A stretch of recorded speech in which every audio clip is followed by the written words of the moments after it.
Hello, everyone and no one, and welcome to another Rotten Movie Reviews. Today we watched the 2008 Day of the Dead remake, and yeah, it's not a great movie. It definitely pales in comparison. But with me, as always, is Dear Alexander. Dear, how you doing? I'm doing great. Shitty after this movie though. Yeah, and we got Will at Forge as well. Will, how you doing? Holding up.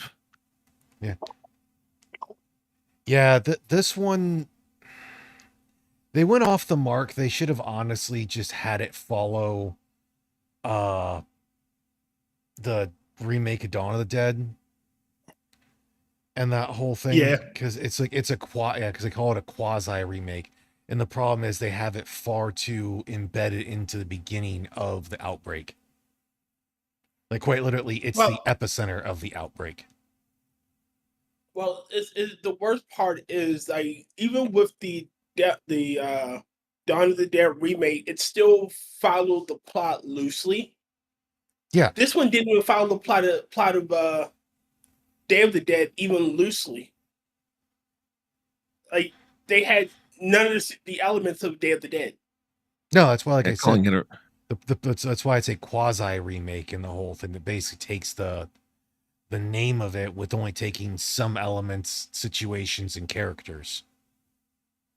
Yeah, the only character they took was Bud, and even then, No, yeah, technically, Sarah, Sarah. well, Bowman was the female doctor. Salazar was the guy that Bowman was banging, Miguel, otherwise known as Miguel. But Uh, again, without those at least again the Dawn of the Dead remake had at least enough of connective tissue to say, oh yes, this is clearly these characters done in these styles and with this thing. and then Doctor Logan, is still in there, and he dies. Yeah, but Bud gets his head ripped off. Yeah, We had fucking zombie Batman. Fucking zombie Batman. dude, you had zombies climbing the fucking walls. Yeah, like yeah. So, see, all right. I get spectacle. Well, I really do. I understand the concept of spectacle and whatnot, but you have to ground it in at least some plausibility. Like giving them like ability to fucking climb walls is not something dying should do to you. yeah, and also having it that they're dead, they wouldn't have the same limiting factor on their muscles like a regular person would. hmm But the problem with that as well is most of the zombies would then be immovable in like 4 steps and 3 grabs. Because to use your full body muscle, it's like to use your full strength, you will rip muscle from bone. yeah. That's it. You, you mess And yourself up by exerting yourself to the full limits of what the body can do. Is why you've got built-in inhibitors in your brain. Mm-hmm. that's another thing that zombie Ving Rhames, uh, his vision should have been severely compromised. Yeah. Like, all right, I get that you can say that he's dead and he doesn't use those optical nerves, but how do they perceive? Yeah.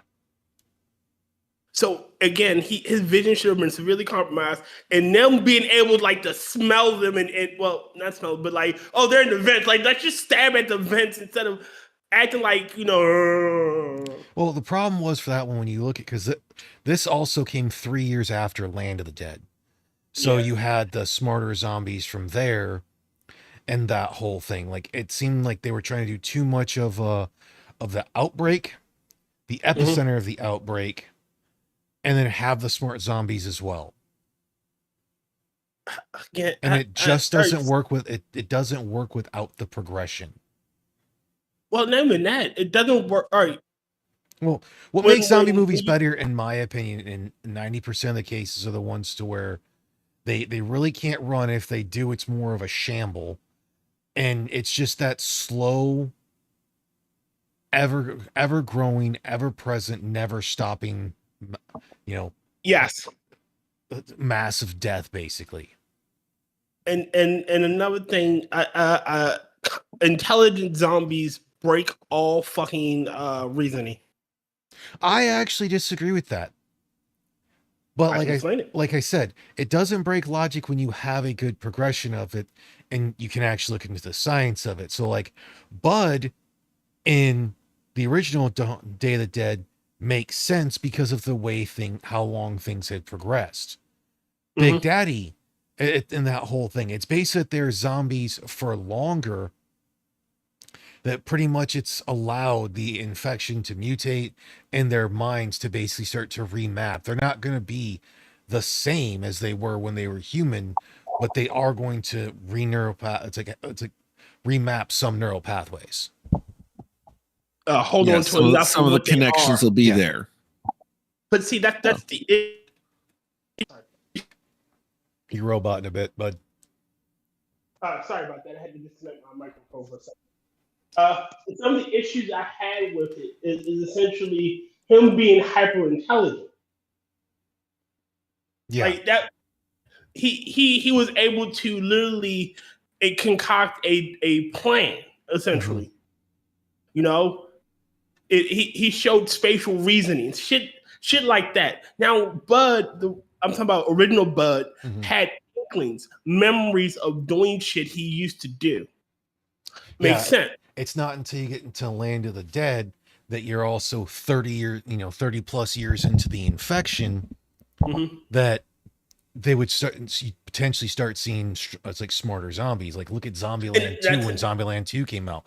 They had the more aggressive and smarter zombies and whatnot. They still had the lumbering dunces of zombies, but it was that whole thing as the infection had progressed. But and I got that also brings up another issue. If they're undead, then their brains should be atrophying. So that's the whole thing to where I shouldn't say the whole thing. With the original of the Dead series, it's nice. It's because since they don't explain it, you can't just pinpoint it on a virus.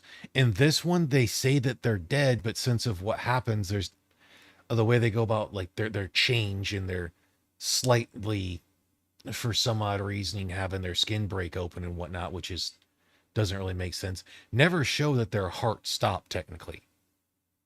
Well, all right. I'm assuming. Okay, take Ving Rhames' character or his zombified form. You clearly see him. They devoured his everything below his knees. Yeah, that means the femoral artery and shit like that would. He has no blood in his body. He'd have been dead. He would have been dead and shouldn't have been able to come back because, depending on time frame for it, rigor should have started to set in. But again, he could show spatial awareness and reasoning. And even then, you see Bud, he's decaying. Yeah. That's decay. So that means something, he's not getting enough blood warmth to his body. And so his brain should be fucking mush. Yeah, and the other problem with that is the way they're having their bodies decay. They're decaying too fast for how quickly they're changing, because they wanted to have that zombie like that decayed zombie look, because they didn't want to go with we're going to make him look more like off-colored. Yeah.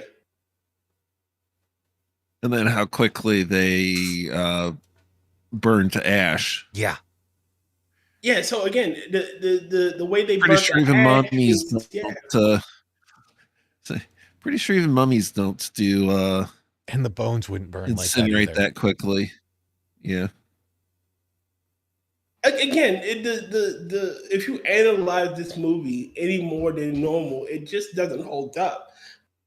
And, no, this one's god awful for that one. As much as I don't like a lot of Zack Snyder stuff, like I'm still not I'm with Romero. I am not a fan of fast zombies other than on initial turning, because then that would make sense. And you got it like Ian McNeese's character. All right, so everybody else goes through the stages, but you don't see like his nose started to bleed, even blood splatter on his chest.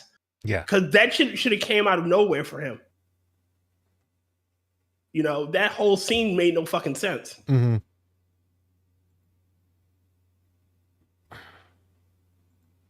But it seemed more like this kind of goes back to the whole thing for writing that I saw a thing from the creators of South Park do. They were talking with like writing students and whatnot, and they showed the three panel, like it's like a 3-panel thing, and like most people just say we'll do the whole thing, and this is a very bad a thing that Hollywood has an issue with. They'll be like, this happens, and then like this happens, this happens, this happens. Instead, when it should be a formative thing of like, this happens, so this has to happen, which causes this to happen. All right, I got a better way to explain it. In Voyager, there was a time travel episode where they go to the future. He explained that A leads to B leads to C. A happens, so now B happens, then C happens. Yeah. However, in the way they write that, most writers, some writers write, A is independent of B, B is independent of C. There's no connective tissue. There's no A happens causing B to happen causing C. Yeah. It's more A happens, then B happens, and then C happens. Yeah, and it's got to be A therefore B therefore C. Yes. Like you can trace the origin. If you want to stop C, you just have to stop A. Hence why I said it's like basically you have A is your causal, or it's like A is your initial, to which your causal is B, and your outcome is C. Yes. It's a cause and effect thing that they're just not good at. And this one just seemed like because the director was Steve Miner and one of the writers was Jeffrey Roddick, and I don't know how much they actually had Romero in on it. And oh wow. I don't know if the studio gets like apparently he did Warlock, he did Friday the 13th Part 2, House from 1985, Halloween H2O. I mean, he got screenplay Sam Reddick or Steve Reddick, Jeffrey Reddick. Goddamn, what I'm saying, Sam Reddick. He found the first 2 Final Destinations. We also don't know how necessarily the studio didn't push stuff in there as well, because they might have been told by a studio that like this is what they were looking for and whatnot. Fair enough.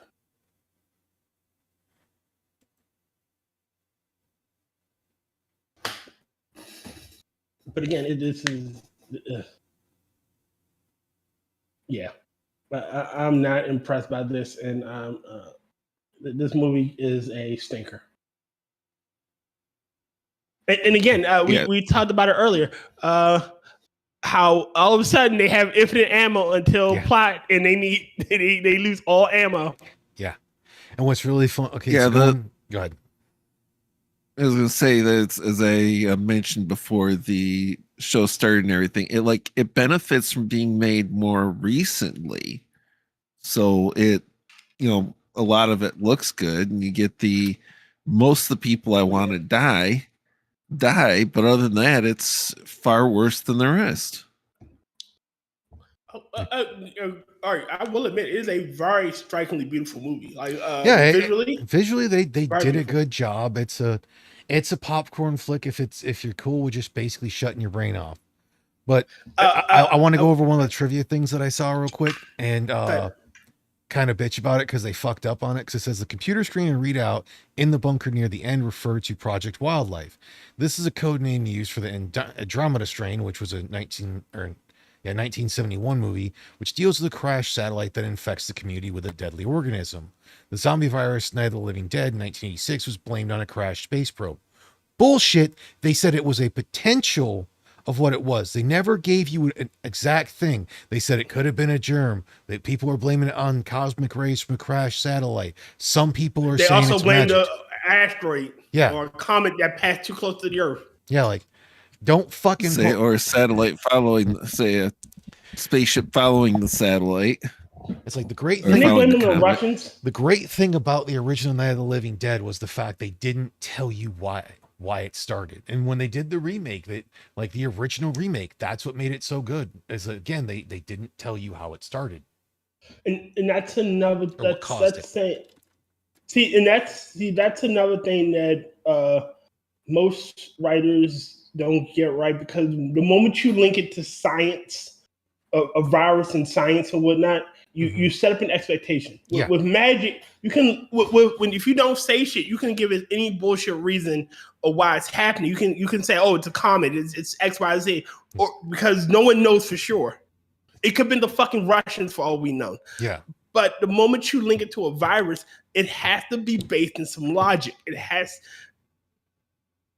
a virus or something taking over the whole body and doing it what it wants. We know about this shit, like the cordyceps virus, zombie ants. Okay, that's real life. However, within that logic, they are still alive. Mm-hmm.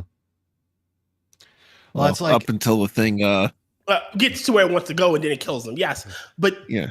Well, a virus needs a living host to propagate. Yeah, with Resident Evil, it goes through and it has a whole thing, but they even say flat out that the whole thing is that it reanimates the body. It brings the dead back to life. Granted, they're not fully back to life. They're animated, but they're not living. Yeah, they're animated with just the most basic animal instincts. That's why for Resident Evil, they also have several different viruses plus different parasites. But even then, even with the parasites, it makes sense that the parasites would have fast moving zombies. Yes, because it's a parasite. Yeah, it's versus the virus. Host. Yeah, it still has a live host versus a zombie. The T viruses that literally revive the host, and their zombies are rather slow. Makes sense. Because that's where like how fast the infection goes, and 28 days later actually makes even less sense, because for it to infect a person that fast, it wouldn't be able to propagate well enough because it would burn the body out too quickly. Exactly. Quite literally, it would be that the virus would burn out too fast for it to propagate itself. So for it to propagate, because it wants to keep the host alive long enough to propagate and spread. Using a real world example, the disease that shall not be named, for I fear the YouTube gods of wrath and ruin. They more virulent strains were usually weaker strains because it had time to propagate and spread. If it killed the host, the infected body, it wouldn't have time to do anything. Well, it's a common thing for viruses anyway. You've got some that are extremely deadly, but they tend to burn through their hosts too quickly to become very widespread. And you have ones that have very little payload, essentially, as far as what the infection does to you, the impacts of the infection, but it's very contagious. It spreads very far. It just doesn't do a whole lot. And as most diseases go along, if they are going to last at all, they go in the direction of the more contagious, less deadly.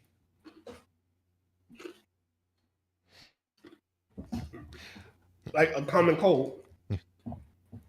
It's rather easy to catch a common cold, but the likelihood that it will kill you is no. Oh yeah. Yeah, the cold, generally speaking, the cold and the flu don't kill anyone. It is secondary infections and immunocompromised. The flu, what you get with the flu most often, as far as if it's doing a direct kill, it's you didn't mitigate the symptoms, or you already were weakened by something else, and the flu had the strength to do it. Yeah. Well, I mean, even then, what you're generally speaking of with the flu is if you can alleviate the symptoms, all but the most compromised immune systems can resolve it. We are not medical doctors. We're just idiots on the internet speaking our minds. Well, this is just medical history, not a doctor's opinion, just medical history. You get some variants like the Spanish flu that was incredibly deadly, though a lot of that too was the secondary infections and not being able to mitigate the symptoms for long enough. But that's the trend. They go towards greater contagion and lesser payload, because the viruses that go the other direction burn themselves out too quickly. You kill off your host faster than you can spread. Do I want to be more deadly, or do I want to pass my genes on to some new host? Mm-hmm. Decisions. Oh, because that's the whole thing. Is there are some viruses and whatnot, they will go through that, but as the time goes on, they usually become more mild. That's why, like, the common cold and everything's so much easier to deal with, because of how it becomes more mild as it mutates, so that way it can propagate and survive for longer. Yeah, there's a few rare ones. I still will say hemorrhagic fevers that will, they do the burn through fast with a high degree of contagion, but you put that combination together and they don't spread as easily as far. I would still say it's like, also looking back at this movie as well, go into it of how there is the 2000, I think it's 17 or 18. 17 remake, A Day of the Dead, they call Bloodlines, that apparently isn't a sequel. It's more of a proper remake. I haven't heard a lot of good about it either, but apparently it did have more of Romero's blessing. It was also released like 6 months after his death, but like, all of the remakes have nothing to do with each other. This is the only, it's like what they were saying is like, and I would attest to it as well. It's like, this is the only ones to where the original trilogy was completely remade, but the remakes have absolutely nothing to do with each other. Yeah, and that's kind of sad, because it's like, do the good, do the right thing with it. All right. Looking at movie mistakes. Oh, while you're looking into that, I also am going to bring up, I do find it kind of funny, the fact that like a lot of it's military, so they should be having a Beretta M9, and that though most armors just substitute 92FS because they're very similar, and the only real difference is in the frame. But of how Ving Rhames' gun is a 92FS until Nick Cannon takes it, and then all of a sudden it's a 1911. It's like, homie, that's not how this works. Okay, all right. Factual are all the soldiers have rolled up sleeves. All the soldiers that had rolled up sleeves have them rolled up in Marine style, with the inside of the sleeve showing, despite being U.S. Army. Yep, because factual are only the Marine Corps does that. Every other branch will take it and they'll pull it up and they roll up the inside and then take the cuff and prop that over. Reason being for that is if you have to do something to where you need to have your sleeves down, you can grab that cuff and immediately pull your sleeves down. Okay. Factual error. Also a factual error as well is even with the time frame to be set in, they shouldn't have been wearing a slight BDU pattern, but it was filmed in another country, so they used some of their stuff, because also at this time the Army had changed the ACUs, which were a god awful fucking camo pattern. All right. All the soldiers wearing black t-shirts under their uniform shirts. Air Force wears black t-shirts. Army wears brown. Continuity mistake. Sarah is called Cross, but in her name is listed as Bowman in the credits. Factual error. One of the scenes, Sarah starts the Humvee with a key. Military Humvees have don't require keys. Ignition. Yeah. And that's why I said you can tell it's a movie, because the Humvee started up right away. Yeah. Because like the sad thing about Humvees, and this is going into like the real world for the stuff I know of talking to folks who have used them, there are time frames when you'll go to start them up that you'll have that where you turn the thing over so it can warm up because it's a diesel. and you'll hit the button, wait till you get the light so you can hit the button to turn it on. But you might actually have to have someone wrap a rag around their hand and stick it in the fucking exhaust so it can get enough back pressure to turn over properly. Ooh. All right, cardinal mistake. It's military vehicles. They're not given the proper maintenance to. It's like they're not given the proper parts to be properly maintained. They're kept at just good enough. Just good enough. All right. Military mistake. Sorry, cardinal mistake. Bud keeps calling Sarah ma'am. Sarah's a corporal. Corporals don't get called ma'am or sir in the U.S. Army. Bud has been in the Army for 7 months. No soldier would make this mistake after third week in a boot camp. Anytime you call an enlisted man or NCO, non-commissioned officer, sir, you're looking to about 20 to 50 push-ups or sit-ups to correct you. It's conditioned into you. Yeah, pretty much in that whole thing, it's meant to be used in a lot of ranks or whatnot, and that's why, like, for that whole thing, if they're not going to use ranks, they're going to call them like soldier. Depending on like which branch you're in and what, like for that, they'll call you like soldier. Army also, like, they got into the whole thing where they started calling them like hero or stupid shit like that. Okay. Yeah, there's several different skits you can see from guys who have like left the military because of medical issues or retired and whatnot in more recent years that go through and do that. Like, I think it's a combat veteran's done a lot of those things and whatnot, that he's gotten guys that he was with the Army like, "Sup, soldier? Sup, hero? Huh?" Because like they go through and make the jokes about the like a person's name, and it being like, so you can't say it. Go ahead. All right, just two more. Continuity mistake. Sarah's corporal insignias are wrong. They're way too large to be Army issue. Factual error. Sarah would not carry a pistol in the U.S. military during peace times. Only officers and MPs are issued pistols. Her uniform designate no such status. While she might be armed as a part of the roadblock detail, she have an M16 or M4 rifle. That's it. Yeah, the last two. That's all. Huh. You notice all the zombie movies, the armies are always very easily overrun. Yeah, and every zombie thing, the military is always getting overrun. Yeah. Well, here's a spoiler since we've gone through it and whatnot, but apparently an alternate ending, the DVD has Nick Cannon's character disappearing off screen after opening fire in the Nike missile silo. He screams, fires again, then a horde of zombies appear. The film continues exactly as it did in the theatrical release until as they escape in the SUV, they pass a building with the exterior of the missile base. Salazar emerges screaming that he wasn't bitten and muttering that everyone expects the black guy to die. He gets in the SUV and they drive off. At that point, the screaming zombie pops into frame. Okay, I still don't like Nick Cannon, so him dying is okay. I mean, in all technicality, since Salazar died in the original movie, it would make sense for him to die in the remake.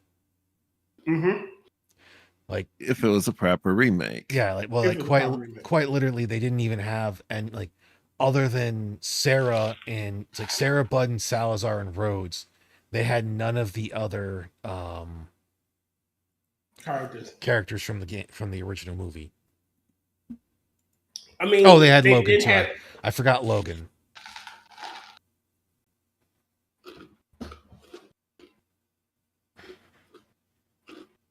They had Ian McNeice.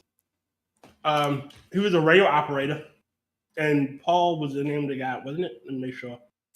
No, McDermott was the radio guy. Oh, the drunk, or not the drunk, but the one who had the flask. Yeah,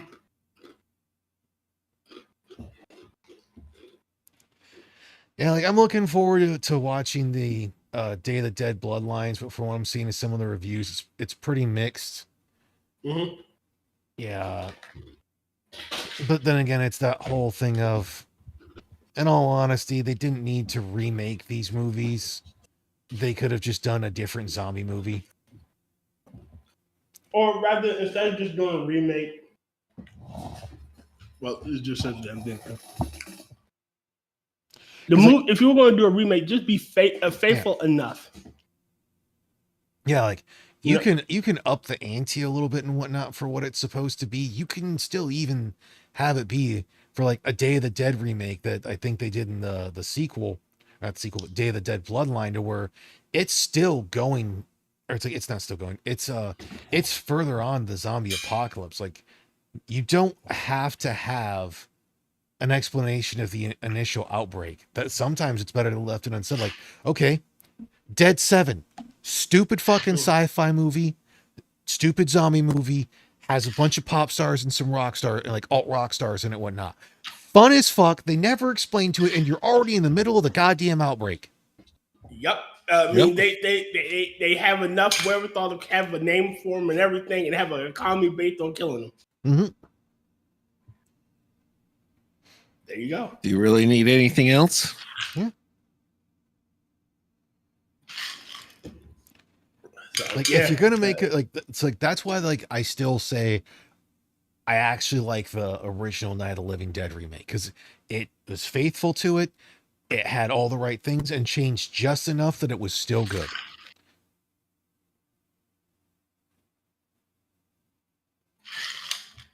Because the big changes from the original is that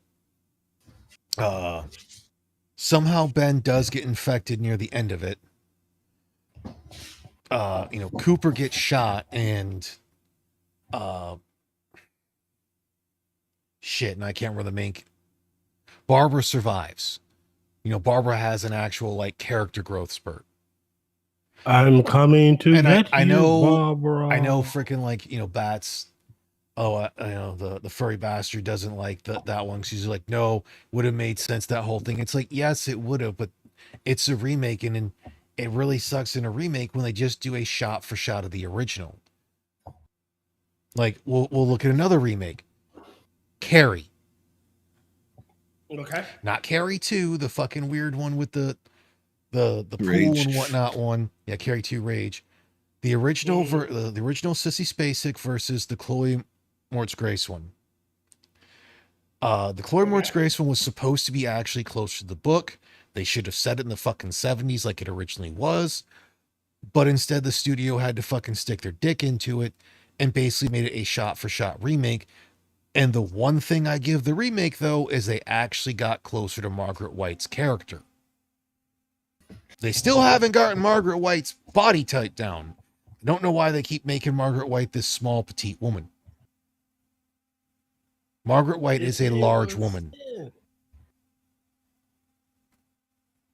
Will also make a lot of freaking other preachers be like, oh shit, I'm tame. She's fire. Most preachers are fire and brimstone. She's lava and fucking sulfur.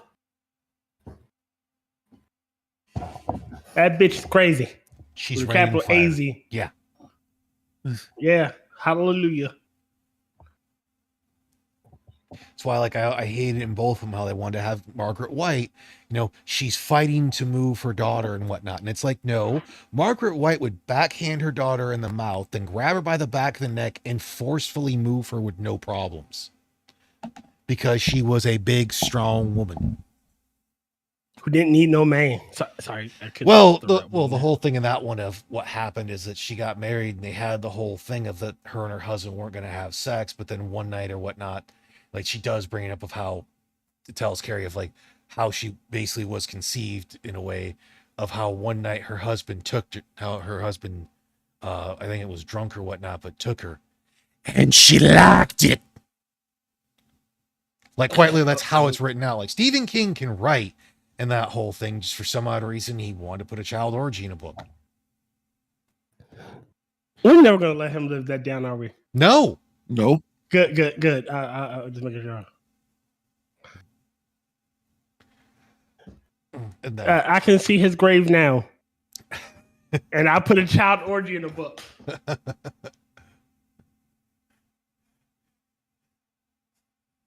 Oh, well. He's an asshole anyway. No one cares. And then I will say it's funny in this movie how they're like, oh, they had the zombie soldiers were shooting at us. And if you paid attention, they weren't shooting at them. They were just running and pulling the trigger. Like they weren't potentially aiming it. No, they were just firing wildly, and it's amazing that they didn't hit each other. Yeah. They should have had a couple of them and pop each other and whatnot. But they let the zombies be too smart too fast, because if you notice on so many cases, like they would fight and bite someone and whatnot, and then after they're like kind of dead or like incapacitated, then drag them off, and it's like that's not how they should be working. That's another thing that I have an issue with. Dr. Angle was zombie Batman, zombie Neo. How are you dodging bullets at that range? Yeah. With that, okay. All right, I'm willing to accept the logic of the universe is that the dead can walk. But why is it giving them superpowers? Climbing on walls. Yeah. I understand. Like enhanced strength to a bit. To a point. There's the whole climbing on walls. The one part that's like some 20 something, like in the initial hospital thing that they show one of them climbing on the ceiling that they don't make actually makes no absolute goddamn sense, and is never. And the ones falling, the ones falling from out of the ceiling. How'd they get in the ceiling? Yeah. That or the ones being thrown off like thrown out of a fucking 2-story window, and they hit on their back and they still somehow get up. No, like if they hit laying on their back or side, their head's hitting the concrete and that fucking brain's turned to mush. That's another issue that should come into play. Broken bones. Yep. Your spine is what supports our upper body movement. If you break your spine, you shouldn't be able to fucking move at all. Like a paralyzed zombie should be a paralyzed fucking zombie. Yeah. Well, the thing that paralyzes you is damage to the spinal cord, not damage to the bone. It's just damage to the bone gives the potential or even causes the damage to the spinal column. And that's the nerve. That's another issue that basing this on scientific reasoning, your brain sends impulses. Everything we do is literally an impulse sent from our brain through nerve endings, right? That said, a lot of your impulses, but out. Yeah. But you know what I mean? Like it's sending shit. If your body is essentially dead, those impulses are being sent. And all I know is like another thing I'm tired of for a lot of these zombie movies is they'll have, okay, they have military in there. They have M16s for some odd reason, even though they would have M4s at that point. But okay, maybe they're using the M16s for whatever reason because of something or other. All right, I expect those to be full auto. The AK and the 2 Uzis that they took from the fucking gun store wouldn't be.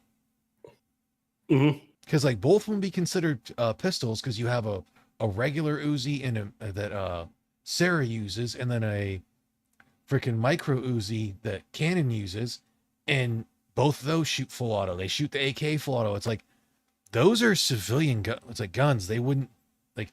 I'm not expecting some little shithole town gun store to have like a fucking SOT license. Yeah. Or to have a lot of customers that are that would use those types of guns. Like those aren't hunting weapons. There are collectors in that whole thing that do go through and they'll buy ones that are considered fully transferable.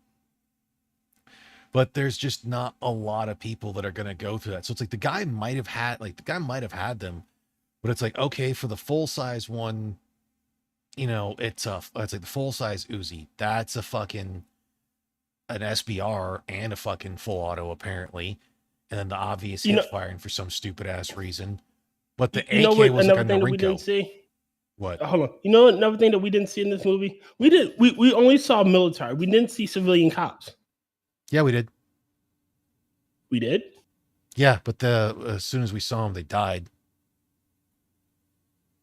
I did see a civilian cop. Yeah, when they go to the friend, what was it, Carter or something? The one that bled on the freaking girl before she got. Yeah. And that, after he killed his parents and stuffed him in the whole thing, and they report it, you see the 3 cops in there. They're like, why did you said there was 2 bodies, we're seeing 3. Because he's laying in between them, and then the lights go out and he attacks all 3 of them and somehow is able to kill 3 cops.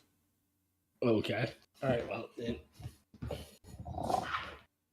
Well, I mean, if they're regular cops, that kind of, I mean, are they cop cops or are they donut warrior cops? Actually, all of them were in pretty decent shape. They're like, because it was 3 of them. I mean, they could, but they're small town cops. Yeah. You wouldn't expect small town cops to be. It's one of those things that it's a give or take. You never know. I mean, great, but you wouldn't expect small town cops to be more than glorified, stereotyping in the whole thing for it. You wouldn't expect the cops to be like super big and whatnot, but like, still, it's that whole thing that I'm still pretty sure like one of them would have been like, he probably would have got bit, but like they'd probably end up fucking ending the kid. Which they should have, but yeah. Hey.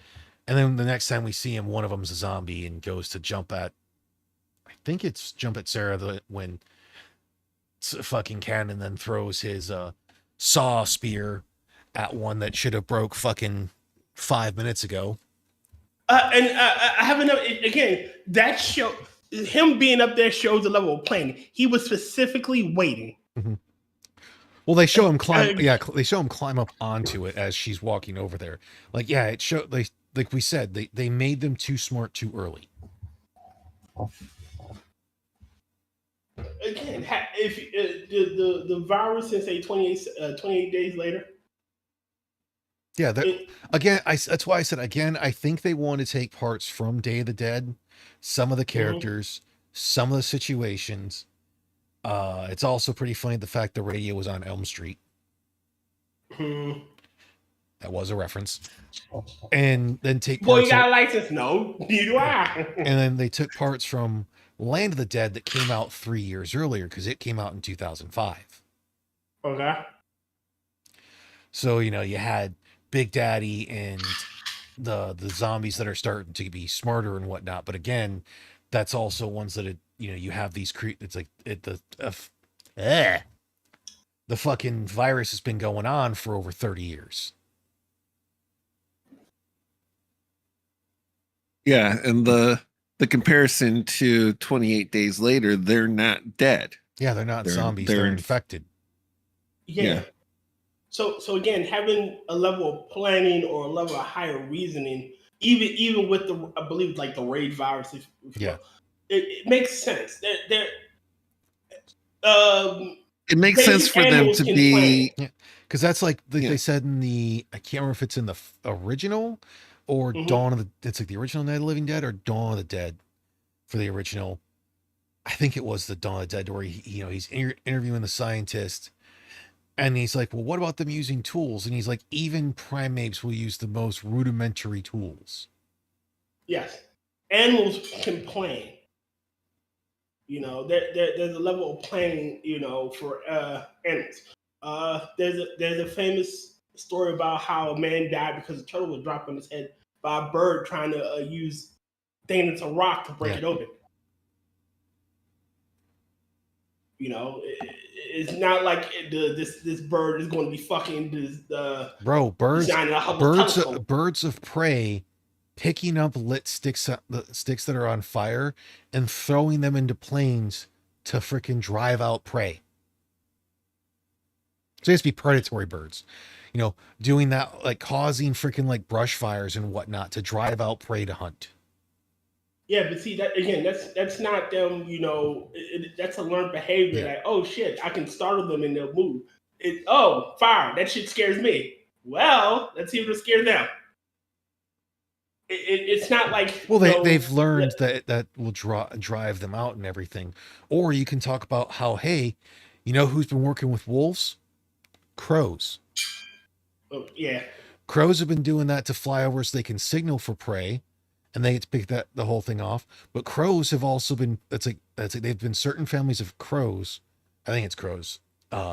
It that have is. also been, Crows tend to show the high reason intent. yeah, will also play with some of the pups. So there's been specific families of crows that have been hanging out based with like specific packs of wolves and forming a bonding. Well, crows have shown like they communicate and have remember. So if you feed a Yeah, crow will remember, and if you keep feeding it, eventually other crows will come because they told them, yeah, and they will bring you gifts. Like yeah, they will show reasoning. yeah. Like crows are one of the only ones. I should say one of the only ones are though. One that just have complete beef with owls. But like, yeah, like they'll teach their kids and whatnot that if you were evil, it's like you were mean to them to freaking avoid you. Yeah, but like again, symbiotic relationships between animal groups. Like there are species of bird that like hippos don't even fuck with. Like there are species of birds that alligators don't fuck with because they feed on the predator. They feed on like the shit that fucks with Parasites. them. Parasites, yeah. So they're like, all right, well, shit, keep you alive. You eat the parasites, it stops fucking with me. You know, it's a species of fish that will attach itself to whales and clean whales Mm-hmm. because it gives them ability to travel around far faster than they could, and they get some a minor level of protection because no one's gonna fuck with the whale. Yeah. The only ones that people don't realize they're like, oh, they don't attack and whatnot, and it's just because it's harder for them to do anything. Is a lot of like butterflies and whatnot that'll land on Mhm. like alligators and shit like that. Feel like, oh, they don't attack them because they're so peaceful, even though in majority of the cases the butterflies actually causing the alligator to cry so they can suck the sweet sweet salt out of their tears. Mhm. And And that shit, butterflies are douches. Mm-hmm. there's a vampire bird that will burrow into other birds' feathers and suck out a modicum of blood Mhm. and feed on that. But their strike is so insignificant that the bird doesn't even realize that's happening. Yeah. Yeah, going back to this one though, they just tried to put too much in there. Yeah, Like like quite if like they'd have focused, it would have worked a bit better though if it wouldn't have had Day of the Dead as the title. yes. I mean, Yeah, again, I don't like this set shit those with Bud. expectations. Yeah, I like the shit with this version of Bud. I like the what they did with this Bud. I don't like the fact that reason why he's eating is because he's a vegan. If they'd have had vegetarian, sorry, if they'd have had it that again that he still had some higher level reasoning like Professor Ingville did, Mm-hmm. and that he was just one of those types of people that and he also had a modicum amount of immunity. Yeah. Because again, that's what Logan said. Some people are just immune. But he So with also him said being that bit, there was no stopping it if you were bitten. yeah, but they could have done something with that. Like maybe he has a bit of immunity, and that's why his reasoning is still slightly intact. Yeah. His body is still somehow fighting it. Again, Badly, something. but Yeah, something that he's a vegetarian. And the other That thing guy is right there. they put it all over too quickly. And the other funny thing is that it is called Day of the Dead, but majority of it takes place at night. At night.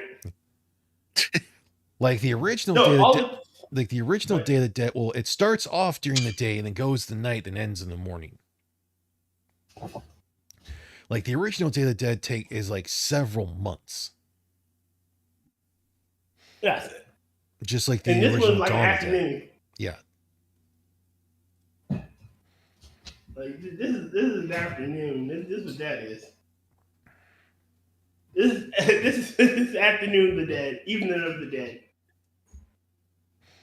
Oh man, that is just terrible. Twilight of the Dead. Midnight of the dead. And this one we learned that the zombie virus is actually alive. And not only do it give them superpowers, it turns them on to Batman. Well, some of them, because apparently the way it was is that they were having it, and again, this is why I said I think they had watched Land of the Dead and were taken from that, Mhm. is because Big Daddy, when we get to it, can direct other zombies, basically. I mean, I get that there can be a alpha zombie, if you will. Like, we're not going freaking the Army of the Dead alpha zombie type thing. No. Okay, so even and most animal response to might makes right. The biggest in the crowd is usually the leader. So I can understand that. Okay, well, he's the biggest in the crowd. You know, just like say if Ian McNeice, which would have been fucking weird to see a fat zombie. I mean, typically, You still every time we see him, they're not long for the world when we see the fat zombie. Because again, this one he's ended pretty quickly. The one in the Dawn of the Dead remake, she's ended pretty quickly. The fat zombies in the original, or not the original, but in Zombieland, the first one, they're ended quickly when they're doing the grocery store thing. Mm-hmm. Oh no. Not my logic is if he couldn't run alive, how the fuck is he running dead? Yeah, that's still dead. That's still 700 pounds of fucking weight, mm-hmm. and his bones should fucking shatter the moment he fucking makes the first step. Well, they wouldn't shatter, but it definitely would be. It would be more of a shambling because it's fighting against that weight. Yeah. God, just imagine that atrophying. Like, ugh. Ugh. And I don't think Ian McNeice should have turned. Like, you don't see the build-up that everyone else had. He just turns.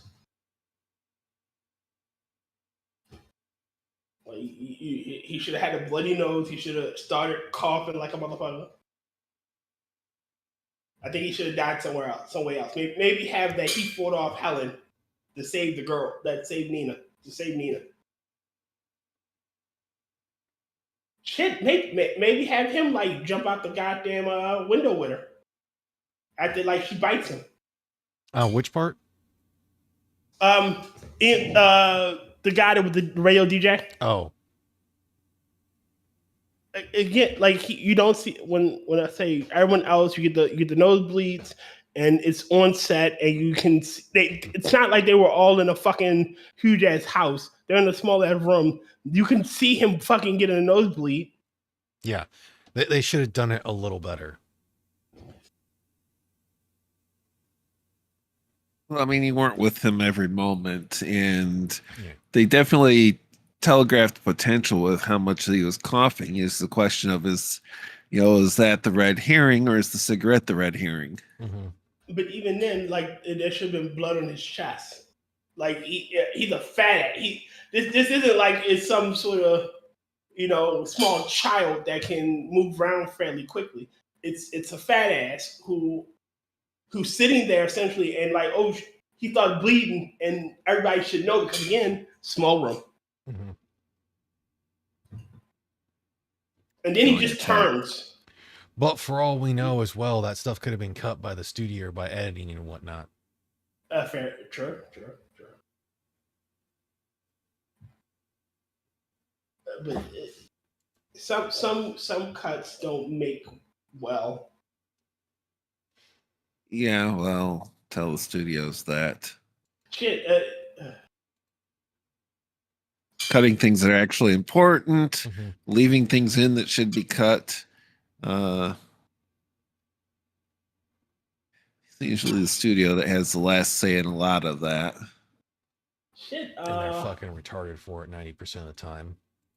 I understand why they killed Ving Rhames off. Because he's over there clotheslining zombies. Yeah. Like he just clotheslined the zombie. Come on now, you can't let him go out like that. That's just terrible. Well, like I said, the only one that I would consider worse than, actually I don't know if I necessarily consider it worse, is once we get to the next year of it and whatnot. I think for Halloween we're gonna do Diary of the Dead, Survival of the Dead. Then we're gonna do both Crazies, or the Crazies movies. Okay. So what's next week? What are we watching next week? Next week we're gonna do the Day of the Dead Bloodlines, and after that we're gonna do Land of the Dead, and then I have no idea what I want to do for the following one, the 26th. I'll look up a zombie. Only do Shaun of the Dead.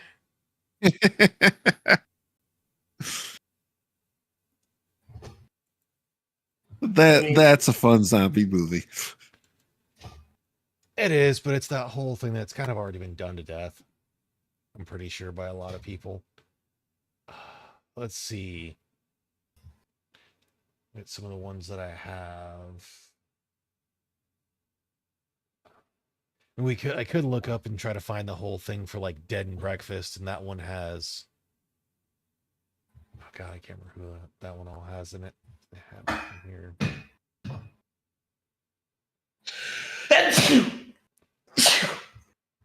I'm not infected. Don't shoot me, bro. I'm not infected. You're too far away for me to worry about shooting you, so you're safe for the moment. Thank you. Now, if I ever go to Baltimore,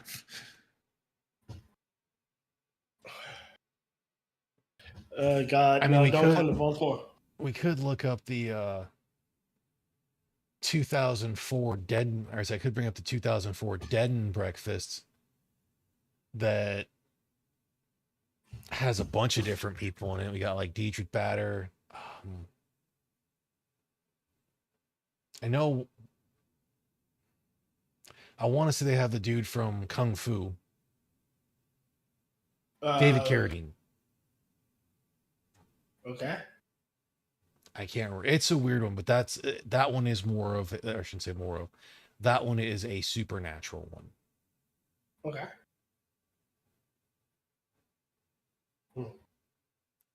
I don't know. There's all sorts of different zombie movies we could do and whatnot. Maybe we'll do a fun one. And I'll introduce you guys to the third of the Resident Evil CGI movies, and you can be like, "Yeah, this person really liked John Woo films." If you have not seen Resident Evil Vendetta, that one is definitely you're like, yeah. Probably have. You're like, this person definitely liked freaking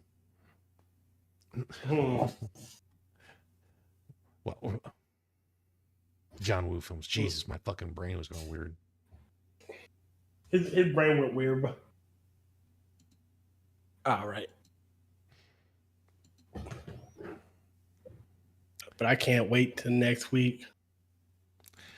I mean, a lot of what I've seen for those, I wouldn't necessarily say is the best for a lot of is the best for of that. It's like of the remake, the other remake. Okay.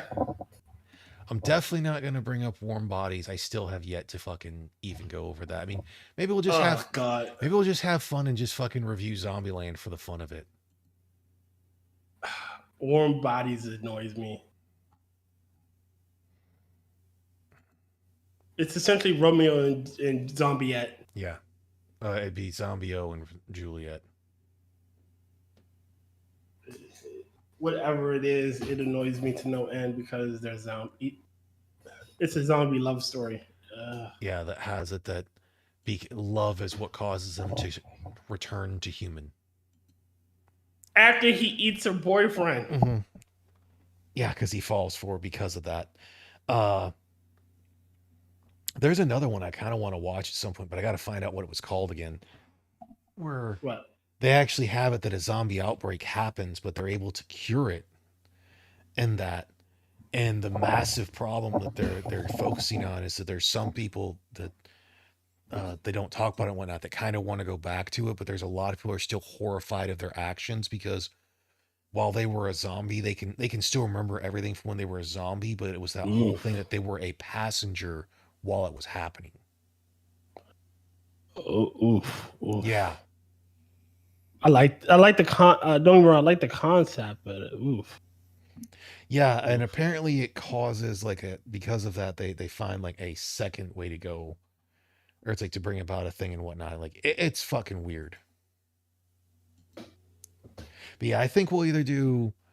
Well, I mean, we could do any of the freaking Resident Evil CGI movies other than anyone's after the third because I haven't seen those, and like we could do Damnation or Degeneration. Well, Degeneration and Vendetta are gonna have actual zombies. Damnation has more lickers and Las tyrants. Plaga. We will never get a good Resident Evil movie, will we? The CGI are the best we've got. I mean, I still say for Resident Evil, the first live action wasn't bad. Because it did not infringe on any of the lore of the games. Yep. It did the smart thing. It followed just enough of it, and then like the first half of the second movies where they kept it, and the problem is they escalated how the zombie virus went far too soon. Again, they went from 0 to Nemesis In And, like- 1.5 movies. pretty much. Yeah. Like there's no fucking build up. It's just 0 to Nemesis, and then all of a sudden she has powers. Wow. Yeah, she's basically like original Wesker on crack. Yeah. Oh, I mean, actually, one of the other things we probably could watch that I haven't seen and still have to watch at some point is Dead Snow,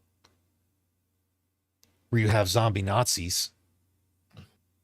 Nazis? And I want to say what caused it, and that whole thing is cursed Jew gold. It's either cursed Jew or gypsy gold. I can't remember. Oh God! Now I can't take Angela's Jugo because I don't want to get zombie cursed. God damn it, Rotn! You get to keep her Jugo. Well, like I said, I can't remember in that one. Can I at least invade the Death Star, David?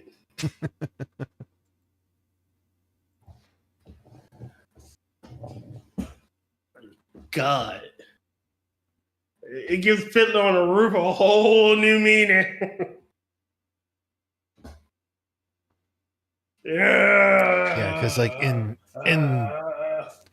this one, it's gonna go the whole thing of like, well, there's like several different zombie movies you can go with. Because like I said, there's Dead Snow, because Dead Snow actually has a sequel to it. I think there's supposed to be a third. There's the one that's set more during World War II to where they're able to make them zombies. But if they can have the thing happen, like them being infected before death, basically, they are smarter and stronger and retain more. They also typically become very fucking psychotic.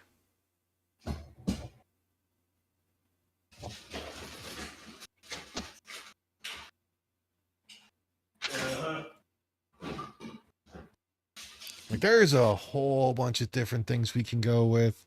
Just haven't decided yet what we're gonna do for the final one, or for the final week of for the last Sunday of October, because the 31st is on a Friday. It is. And Maddie's supposed to be reading War of the Worlds. Nice. Well, not reading, doing the original radio show.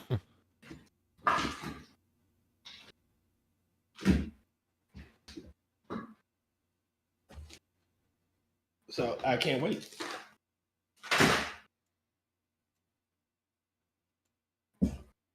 I will be joining. I will most definitely have to join that one. Yeah, I'm thinking the same thing on that. As long as, and she's starting it right at 8 p.m., I believe, which is 9 hour time. I think she's at 8 Eastern, but we can double check. Oh, we got plenty of time. And I finished work basically right at 8 Eastern, so it'd be just a few late. I do not mind calling out for that day, especially if we're still in the shutdown. I will not be at work that day. I'm shut down. I can't. I can't come I'm back. hoping all goes well enough that I can fucking do my closing on the thing to start moving and everything and give my well rentals or my apartment complex 60 days notice for leaving. I hope with all sincerity, I hope everything does go well for you, my friend. Yeah, the only thing I gotta figure out when to start arguing is when I can is like if I can argue the fucking seller paying closing costs or whatnot, or at least paying part of it. I'm pretty sure you can. I just don't I'm know pretty sure you can argue them down. when I'd be able to do that or when I'm supposed to do that and whatnot. I have faith in you. If you, that's But I will say for usually this one, something you do in the original agreement is usually when you look at that. well, I'm a first time buyer, so I don't have so for so much of it, I don't have a clue. I might just be stuck having to fucking pay the closing costs. Yeah.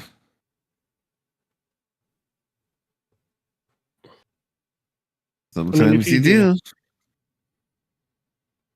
Yep, that's gonna cut into my freaking savings and everything. And then when we're getting close to the winter, I'm gonna have to freaking at least fill the fucking propane tank over half. I sell propane and propane accessories. Sorry, I couldn't help myself. But we did talk about basically movies and it's like this movie and the concept of this movie for like almost a fucking hour. Yeah, we really didn't get too off topic until we got near the end of it. I think we're all basically kind of petered out. Like I'm kind of over this. Yeah. Yeah, it was an easy one to get over quickly. It's got its moments. They wanted to do, you could tell there was stuff they wanted to do. And that I'm curious of how it's going to be in the Day of the Dead bloodline, because it seems like it kind of follows it, but it also seems more like it's doing a compound thing to where they have a mixture of military and scientists and their families and everything. Mm-hmm. So we're seeing more of that. We'll see what happens. Yes.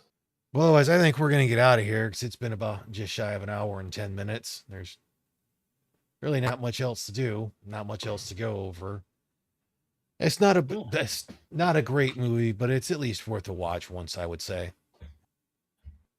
Just to say you watched it, and again, there are some amazing shots, like Vin Rames' zombie eating his eyeball, and then fucking essentially jumping legless up to the goddamn on his nubs. On his nubs, yeah. Using the one thing as a jumping board, basically. Yeah. So I do at least one watch. Just one. Any more than that, unnecessary.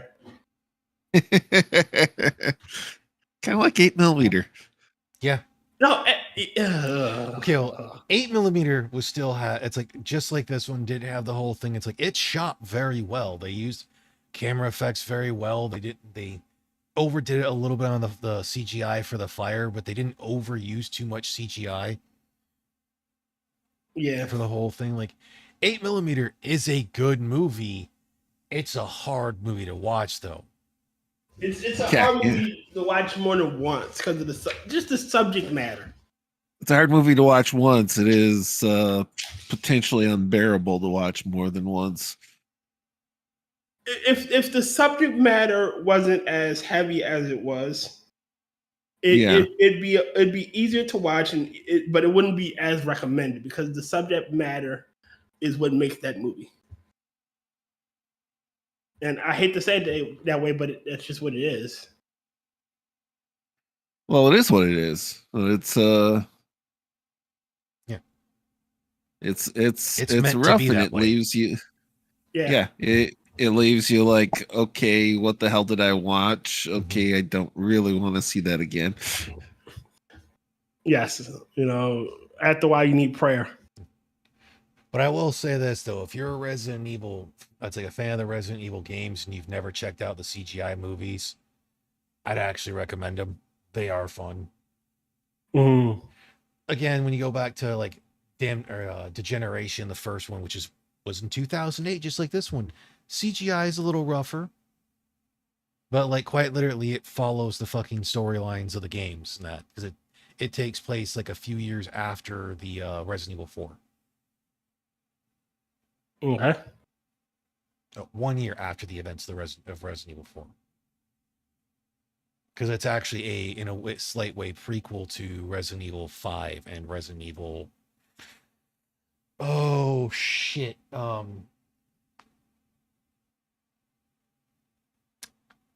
Fuck. Ew. No. I'm trying to remember the other ones, because you have the scroll to the bottom, dumbass. It has a list of everything.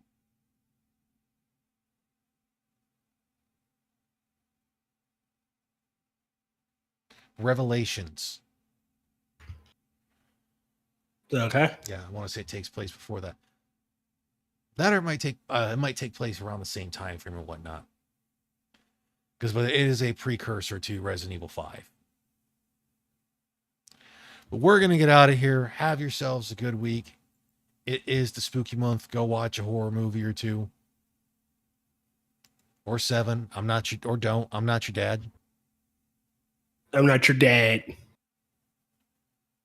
But for anyone who watched in the future, we appreciate it. We're going to get out of here. Y'all have a good one, folks. There's links in the description. Bye.